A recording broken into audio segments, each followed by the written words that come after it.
첫 번째 경기 헤타페 대 레반테 분석 시작해보겠습니다. 홈팀 헤타페 포메이션은 5-3-2이며 탄탄한 수비 라인을 기반으로 빠른 전환과 세트피스를 적극 활용한다.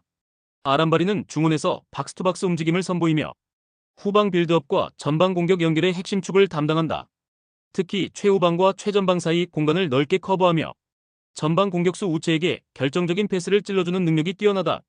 우체는 강력한 피지컬을 바탕으로 전방에서 버티며 세컨드볼을 살려내고 세트피스 상황에서 강력한 제공권을 발휘한다. 아드리안 리소는 전방 압박과 연계 플레이에서 중요한 역할을 하며 상대 수비를 흔들어준다. 헤타페는 홈에서 특유의 견고한 수비 블록을 유지하면서도 순간 전진 패스와 세트피스로 경기 흐름을 뒤집을 힘을 가지고 있다. 원정팀 레반테 포메이션은 5-4-1이며 수비 블록을 깊게 두고 실점을 최소화하려는 전략을 주로 쓴다. 이반 로메로는 제공권과 세컨드볼 집중력이 좋지만 빠른 템포에 노출될 때 고립되는 장면이 잦다. 로저 브루게는 중원에서 연계와 압박을 병행하지만 압박 강도가 올라가면 탈압박에 어려움을 겪는다. 파블로 마르티네즈는 활동량으로 빌드업을 지원하지만 패스 속도가 늦어 전환이 끊기는 문제가 있다. 특히 레반테는 박스투박스 움직임을 활용하는 팀에게 약점을 보여왔으며 상대 미드필더가 박스 근처까지 전진해 들어올 때 라인을 유지하지 못하고 쉽게 공간을 내주는 경향이 있다. 세트피스 수비에서도 제공권 높은 공격수들을 제대로 제어하지 못하는 모습이 반복되어 왔다. 헤타페는 아람바리의 전방 후방 연결 능력과 우체의 강력한 세트피스 파워를 앞세워 경기를 풀어갈 가능성이 크다. 레반테는 박스투박스 전술에 약한 수비 구조를 갖고 있으며 세컨드볼 대응과 박스 근처 라인 유지가 흔들릴 위험이 높다. 전술 상성과 세트피스 우위를 고려하면 헤타페가 홈에서 확실히 승부를 가져갈 수 있는 경기야.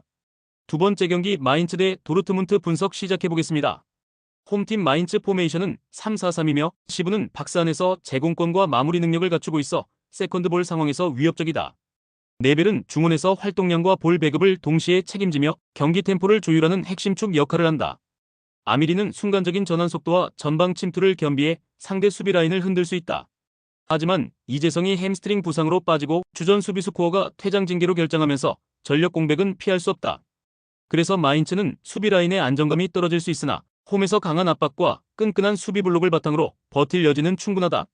원정팀 도르트문트 포메이션은 3-4-1이며 기라시는 박스 안에서 마무리 감각과 피지컬을 앞세워 상대 수비를 위협한다. 아데예미는 빠른 돌파와 측면 침투로 공간을 만들며 역습 시 날카로운 옵션으로 작동한다. 조보 벨링엄은 이선에서 전개와 마무리를 동시에 책임지며 상대 압박을 벗겨내는 능력도 뛰어나다.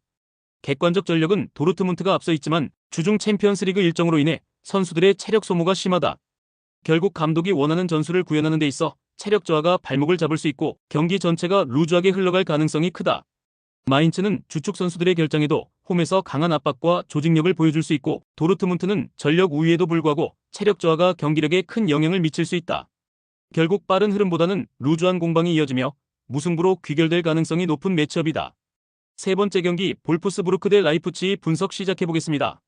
홈팀 볼프스부르크 포메이션은 3-4-3이며 쾌미르는 최전방에서 제공권과 몸싸움으로 기회를 노리지만 전방 고립이 자주 발생한다. 야키치는 중원에서 압박과 전환을 담당하지만 압박 저항 능력이 떨어지며 볼을 빼앗기는 빈도가 많다. 페라우어는 측면에서 활발히 움직이나 수비 지원에서 위치 선정을 놓치는 장면이 반복된다. 그래서 볼프스부르크는 라인 간격이 쉽게 벌어지고 특히 측면 뒷공간이 열리면 세컨드볼 대응이 늦어지는 약점을 보인다. 후반으로 갈수록 압박 강도가 떨어지면서 상대 윙어들에게 쉽게 주도권을 내주는 흐름이 잦다. 원정팀 라이프치히 포메이션은 4-3-3이며 카르도주는 문전에서 공간을 파고드는 움직임과 마무리 집중력이 돋보이며 확실한 결정력을 자랑한다. 바카요코는 전형적인 측면 돌파와 스피드를 살린 드리블로 상대 수비를 흔들고 컷백 크로스를 통해 득점 기회를 꾸준히 생산한다. 바움가르트너는 이선에서 전진성을 살린 볼 운반과 슈팅으로 공격 템포를 끌어올리면 전방과의 연결 고리 역할을 한다. 라이프치히는 전방 압박과 빠른 전환을 통해 주도권을 장악할 수 있고 측면에서 바카요코의 위협적인 패턴이 반복되면 볼프스부르크 수비진은 버티기 어렵다. 특히 카르도주의 침투와 바카요코의 돌파가 결합되면 박스 안에서 양질의 찬스가 자연스럽게 형성된다. 볼프스부르크는 중원과 측면의 불안정으로 경기 내내 주도권을 내줄 가능성이 높다. 반대로 라이프치히는 바카요코와 카르도주의 조합을 통해 공격 효율을 극대화하고 바움가르트너까지 가담하며 전방 압박과 득점 루트를 다각화한다. 경기 흐름과 전술적 완성도를 고려하면 이번 맞대결은 라이프치히의 승리가 가장 설득력 있는 선택지다. 측면 돌파와 마무리의 차이가 승부를 가를 핵심 요소다. 네 번째 경기 장파올리 대 레버쿠젠 분석 시작해보겠습니다. 홈팀 상파올리 포메이션은 3-4-1-2이며 마티아스 페레이라 라게는 전방에서 연계와 압박을 동시에 수행하며 활력을 불어넣는다. 아운톤지는 제공권과 힘을 기반으로 한 경합에서 강점을 보이지만 발밑 전개에서는 한계를 드러낸다. 신한이는 활동량을 바탕으로 이선에서 넓은 공간을 커버하지만 압박을 빠르게 벗겨내는 능력은 떨어진다. 상파올리는 전형적인 3백 구조로 수적 우위를 기반으로 안정감을 추구하지만 측면에서의 1대1 대처 능력은 여전히 취약하다. 그래서 풀백이 고립되는 장면이 자주 발생하며 하프 스페이스를 공략당할 경우 수비 블록 전체가 무너질 위험이 크다. 특히 넓은 측면 공간을 커버할 자원이 제한적이어서 개인 돌파를 동반한 공격에 쉽게 흔들리는 약점을 지니고 있다. 원정팀 레버쿠젠 포메이션은 3-4-3이며 시크는 포스트 플레이와 박스 안마무리에서 위협적인 존재다. 벤세기르는 전방 압박과 드리블 돌파로 측면과 중앙을 동시에 위협하며 전진 성향이 강하다. 틸만은 이선에서 연계와 템포 조율에 능하며 시크 벤세기르와 함께 전방의 밀집 배치를 형성한다. 레버쿠젠은 의도적으로 시크, 벤세기르, 틸만을 오른쪽 측면에 집중 배치해 상대 수비를 그쪽으로 끌어낸다. 그 순간 반대쪽 측면에 위치한 알레한드로 그리말도에게 오픈 패스를 연결해 1대1 아이솔레이션 상황을 만든다. 농구에서 자주 등장하는 전술적 개념을 축구에 접목시킨 이 전략은 최근 그리말도의 개인 기량을 극대화하며 결정적인 찬스를 창출하는 강력한 무기가 되고 있다. 상파올리는 제공권과 압박에서 위협적일 수 있으나 측면의 공간 노출을 막아내기에는 전술적 한계가 뚜렷하다. 반면 레버쿠젠은 아이솔레이션 전술을 통해 그리말도의 개인 돌파를 극대화하며 확실한 공격 패턴을 확보했다.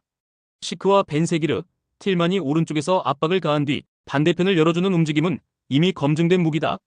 결국 이번 경기는 레버쿠젠이 전술적 디테일과 개인 기량의 조합으로 승리를 가져갈 가능성이 매우 높다. 다섯 번째 경기 하이덴하임 대 아우크스부르크 분석 시작해보겠습니다.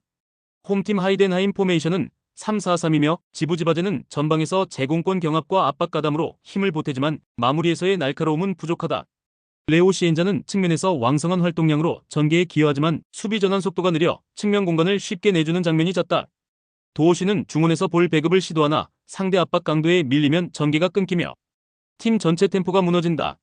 무엇보다 3백 수비 조직이 페널티 박스 안에서 간격을 유지하지 못하며 중앙과 측면 모두 뚫리는 장면이 반복되고 있다. 결국 하이덴하임은 전방 압박 이후 뒷공간 커버가 제대로 이루어지지 않아 상대 침투형 공격에 흔들릴 수밖에 없는 구조다. 원정팀 아우크스부르크 포메이션은 3-4-3이며 야키치는 하프 스페이스 침투에서 강점을 보이며 상대 수비 간격을 파괴하는 능력이 탁월하다. 쾌미르는 최전방에서 연계와 압박을 통해 이선 자원들의 움직임을 살려주며 결정적인 순간 득점까지 책임질 수 있는 자원이다. 페라우어는 측면에서 드리블과 오버래핑을 통해 전개의 활력을 불어넣고 크로스로 공격 루트를 다변화한다. 아우크스부르크의 공격은 단순히 전방으로 볼을 투입하는 수준을 넘어 야키치의 침투와 페라우어의 측면 돌파가 맞물리며 다채롭게 전개된다. 그래서 하이덴하임의 무너진 수비 블록을 상대로 다양한 득점 찬스를 만들어낼 가능성이 크다. 하이덴하임은 3백 수비 조직의 불안정으로 인해 중앙과 측면 모두에서 흔들릴 수밖에 없다. 반면 아우크스부르크는 야키치의 침투와 측면 전개의 조화를 통해 다양한 득점 루트를 확보했다. 결국 이번 경기는 불안한 하이덴하임 수비를 공략해 아우크스부르크가 승리를 가져갈 가능성이 크다. 여섯 번째 경기 AT 마드리드 대 레알 마드리드 분석 시작해보겠습니다. 홈팀 AT 마드리드 포메이션은 4-4-2이며 쇠를로트는 최전방에서 공중경합과 제공권을 책임지며 세컨드볼을 이어주는 역할을 맡고 있다. 줄리아노 시메오네는 왕성한 활동량과 압박으로 전방에서 기회를 만들어내지만 결정적인 찬스를 마무리하는 데는 기복이 있다. 파블로 바리오스는 중원에서 전개를 안정시키고 압박 회수에도 기여하지만 상대가 템포를 끌어올릴 때 공간 관리가 흔들리는 모습이 드러난다. AT 마드리드는 전통적으로 두 줄 수비와 강한 압박을 기반으로 하지만 빠른 템포 전환과 클래스가 높은 윙어를 상대할 때 풀백 라인이 흔들리는 약점을 노출한다. 특히 최근 경기에서 후반으로 갈수록 수비 간격이 벌어지며 측면 돌파를 제어하지 못하는 모습이 반복되고 있다. 원정팀 레알 마드리드 포메이션은 4-2-3-1이며 비니시우스는 브라질 특유의 클래식한 측면 돌파 퍼포먼스로 풀백을 흔들며 박스안까지 침투하는 능력이 탁월하다. 발베르데는 메잘라 포지션에서 왕성한 활동량과 박스투박스 움직임으로 중원부터 최전방까지 연결하며 템포를 끌어올리는 데 핵심적인 역할을 한다. 음바페는 수비 뒷공간을 찌르는 폭발적 스프린트와 니어 포스트를 변칙적으로 공략하는 슈팅 루틴으로 결정적 상황마다 골망을 흔든다. AT 마드리드의 오블락이 이러한 음바페의 움직임을 끝까지 제어할 수 있을지는 의문이며 1대1 상황에서 변칙 슈팅에 무너질 위험이 크다. 또한 레알은 중원에서 빠른 볼 순환과 양측면을 활용한 유연한 전개로 상대의 두 줄 수비를 흔들며 공격을 다양화할 수 있다. 레알 마드리드는 측면 돌파와 중앙 침투를 모두 활용해 다층적인 공격을 전개할 수 있고 비니시우스와 음바페의 개별 능력이 수비를 흔든다. AT 마드리드는 전통적인 수비 조직력으로 버티려 하지만 빠른 전환과 폭발적인 개인기에 흔들릴 가능성이 높다.